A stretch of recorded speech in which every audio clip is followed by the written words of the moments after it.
হচ্ছে যে বে থেকে প্রচুর ময়েশ্চার ঢুকছে আমাদের এখানে।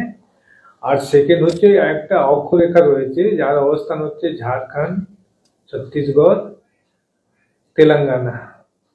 ফলে অনেকটা ক্লাউড মাস ফর্ম হয়েছে ছত্তিশগড়ের দিকে, ঝাড়খণ্ডের দিকে। স্লোলি স্লোলি আমাদের রিজনে, বিশেষ করে কলকাতার দিকে মুভ করছে। সকাল থেকে আমরা দেখেছি যে ওভারকাস্ট স্কাই, তার সঙ্গে খুব লাইট রেন, বড় কিছু রেন নাই। আমাদের যদি সাউথ বেঙ্গলে বলি, সমস্ত জেলা থেকে রয়েছে এক্সেপ্ট মুর্শিদাবাদ, বীরভূম। নর্থ বেঙ্গলে যদি বলি, আজকে দার্জিলিং, কালিম্পং এ লাইট রেন হওয়ার চান্সেস রয়েছে। এই যে সিস্টেম গুলো বলছি আজকে, যে ছত্তিশগড়ে একটা ট্রাফ রয়েছে, সেইটা কিন্তু আগামীকাল সরে যাবে। যত ক্লাউড মাস আছে আস্তে আস্তে বে অফ বেঙ্গলের দিকে চলে আসছে। ফলে কাল থেকে বৃষ্টি আর চান্সেস আমাদের সাউথ বেঙ্গলে নাই। যা হওয়ার আছে বৃষ্টি আজকেই হবে। কাল থেকে আগামী 5 দিন কিন্তু ড্রাই ওয়েদার থাকবে সাউথ বেঙ্গলে। নর্থ বেঙ্গলে দার্জিলিং আর কালিম্পং বাদ দিয়ে কিন্তু আর বৃষ্টি নাই। অন্য জেলাগুলোতে কোনো বৃষ্টির চান্সেস নাই। আগামীকাল এক্সপেক্টেড সকালের দিকে, যেহেতু বৃষ্টি হয়েছে আজকে, ময়েশ্চার থাকবে। কালকে সকালের দিকে কুয়াশা থাকবে।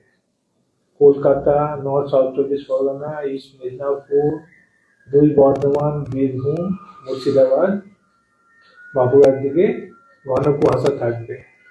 সকালের পর কিন্তু ইমপ্রুভ করে যাবে। মিনিমাম টেম্পারেচার আজকে 16.3 ছিল, কালকে অ্যাটলিস্ট 2 থেকে 3 ডিগ্রি ফল করবে। অর্থাৎ কলকাতাতে আগামীকাল 14 কাছাকাছি আমরা এক্সপেক্ট করছি। এই যে টেম্পারেচার ফল হবে 14 ডিগ্রি, এখন কয়েকদিন চলবে। খুব একটা ফার্দার ফলের চান্সেস নাই। কলকাতাতে 14, আগামী 3-4 দিন চলবে।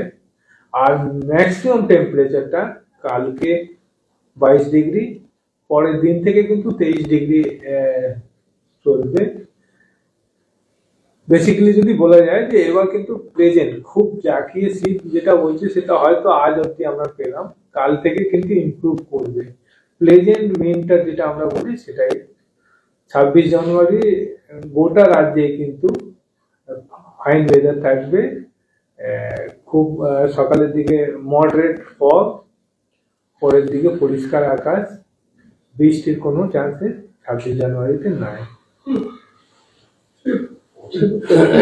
উত্তরবঙ্গের দার্জিলিং এ বৃষ্টি হবে, তুষারপাতের কোনো সম্ভাবনা না, যেহেতু দার্জিলিং এ এখন মিনিমাম টেম্পারেচারটা অনেক 3.2 আজকে আমরা অবজার্ভ করেছি। ফলে যে বৃষ্টি হবে, স্নোফল বা তুষারপাতের মতন চান্সেস কম, কেন এর জন্য মিনিমাম টেম্পারেচার 0-র কাছাকাছি লাগে। তবে হলে খুব লাইট রেন দার্জিলিং এক্সপেক্টেড। পশ্চিমী ঝঞ্ঝা যে আসছে এরপর, তাতে কি কোনো প্রভাব পড়তে পারে? জোড়া দুটো পশ্চিমী ঝঞ্ঝা পরপর আসছে, তার ইম্প্যাক্ট আমাদের রিজনে পড়বে না। অ্যাকচুয়ালি আমাদের রিজনে যেটা মেন সিস্টেম হয়, যে বেতে যদি কোনো হাই প্রেসার বা আমরা যে টেকনিক্যালি বলি এন্টি সাইসার যদি থাকে, তার সঙ্গে এই যেটা ঝাড়খণ্ড, ছত্তিশগড়ের দিকে যদি কোনো সার্কুলেশন থাকে, তখন ইম্প্যাক্ট হয়। আগামীকাল থেকে এই যে হাই প্রেসার জোনটা, সেটাও অনেকটা দুর্বল হয়ে যাবে। ফলে বৃষ্টির চান্সেস। স্যার আরেকবার একটু, 26শে জানুয়ারি কেমন থাকবে আবহাওয়া প্রজাতন্ত্র দিবসের দিন? 26 জানুয়ারি আমাদের রিজনে বৃষ্টির কোনো চান্স নাই। প্রথমে বলি, 26 জানুয়ারি ফেয়ার ওয়েদার থাকবে সাউথ বেঙ্গলে। নর্থ বেঙ্গলে যেটা বললাম, দার্জিলিং এ বিশেষ করে, ওখানে যদি লাইট রেন হয়। আদারওয়াইজ অন্য জেলাগুলো কিন্তু খুব পরিষ্কার থাকবে। সকালের দিকে একটু কুয়াশা, পরে পরিষ্কার আকাশ।